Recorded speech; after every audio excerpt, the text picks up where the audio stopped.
So I print out this template, schedule template from Trails to Wellness website. Feel free to use this as a starting off point, but you're welcome to also create your own template. First off, before we start building our schedule, it is important for us to kind of make a activity bank. So on a separate sheet of paper, just write down what are things that we need to get done on most days. During remote learning, it may seem very difficult to figure out what those things are, but I would really encourage you to spend some time just asking yourself the question of, what do I need to get done on most days? Typically, as students, you will have schoolwork that needs to get done. Of course, you're also attending your synchronous lessons, so that's pretty much a given each weekday. So again, kind of ask yourself, like, what are your necessities? What are things you're doing pretty much most days? For example, like eating, eating meals, lunch, dinner, breakfast. You want to include that. Chores, if you have chores that you're responsible for at home, maybe like walking the dog or washing the dishes or taking out the trash. What's also important is connecting with friends. Even though we may be socially distancing with our friends and peers, it is even more important for us to make the conscious intention to connect with them during this time. Exercise, being active and physical. As a lot of us are staying home quite a bit, it's actually very easy for us to kind of stay stagnant, but maybe scheduling in something active during each day will help us feel a little less stagnant. I included something meaningful to me. I think sometimes it's important to just ask ourselves what is something that we enjoy doing that means a lot to us. Of course, it could also include mindfulness activities, things that you would enjoy to help you relax, to kind of really help you ground yourself. And of course, showering and bathing, just the usual hygiene stuff. And then lastly, sleep. We want to make sure that we're getting some sleep during this time. So now that we've compiled sort of like a general list of an activity bank of what are some things that we kind of need to include in our daily schedule, let's go back to our template. In the template that Trails to Wellness has, it has a left column of time. In this case, I chose to number them in hour increments from 8 a.m. to 11 p.m. But you'll soon realize later on that sometimes certain activities won't necessarily take up the whole hour. So you always have the option of breaking down these hour increments into smaller increments. You can feel free to draw a line in the middle, slashing it from, for example, 9 to 10 a.m. And it could be 9 to 9:30 and then 9:30 to 10. And that's why sometimes creating your own template that works for you might be better. But again, this is just like a rudimentary outline. So I numbered it from 8 a.m. to 11 p.m. Then on the activity column, I'm going to try to create a routine, a schedule for my day. And of course, 8 a.m., we're waking up, grabbing some quick breakfast. As you can see, our synchronous lessons start at 8:30. However, I don't really have an 8:30 time slot here, right? So what I did was I just wrote 8:30 in myself and said school. So that's why if we were to create our own template here, maybe we would have drawn a little bit more rows in order to fit our more specific time intervals. So here, we all know our synchronous lessons is pretty much from 8:30 to 12:30 p.m. So I just drew a line to kind of indicate pretty much we're doing this every day. We're in our synchronous lessons, all our class periods. And then after that, as you can see, there's no 12:30 time slot on the left column, but I did write down 12:30 on the actual row. And I just put down that I'll be eating my lunch. And sometimes when we're eating with our lunch, this is a perfect opportunity for us to connect with our friends, possibly eating lunch with a friend.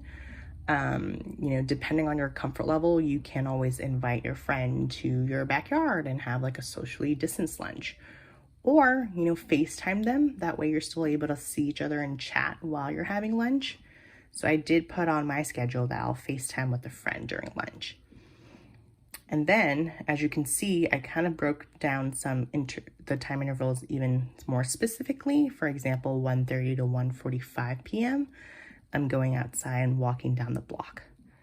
And that was my intention of just being physical and getting a little bit of exercise after I just had a meal and after I just sat for, 3 hours of like synchronous lesson time. So I didn't think I want to walk for the whole hour, but I did put down 1:30 to 1:45 as just going outside and walking down the block. It doesn't have to be too far of a walk. And then when I come back, my intention is to complete any of the asynchronous work that's due by 3 p.m. A lot of our teachers are requiring our work to be due by 3 p.m. So we're really meant to spend that 1 to 3 p.m. time slot completing that work. And then, of course, after I completed my asynchronous work and turned it in, I wanted to grab a snack. Again, this is a perfect opportunity to maybe build in those social connections, Zooming with friends, possibly playing a game with them. But then by 5 p.m., I do know I have some homework that I need to get done. So I'm dedicating an hour, 5 p.m. to 6 p.m. to getting some work done. And then at 6 p.m., I'm gonna walk the dog. And again, depending on how long you take to walk the dog, it may not be a whole hour. So I'm dedicating the rest of that time in that hour increment to complete some chores, whether that be to do the laundry, whether it be to take out the trash, water the garden, that sort of thing. And then at 7 p.m., I want it to be doing something that's meaningful to me. And maybe I've always been someone that writes journals, and I want to make sure I dedicated some time, not a whole lot, but just journaling about my day. As you can see, I put 7 o'clock to 7:15 as my journal time. I didn't want to dedicate too much time to it.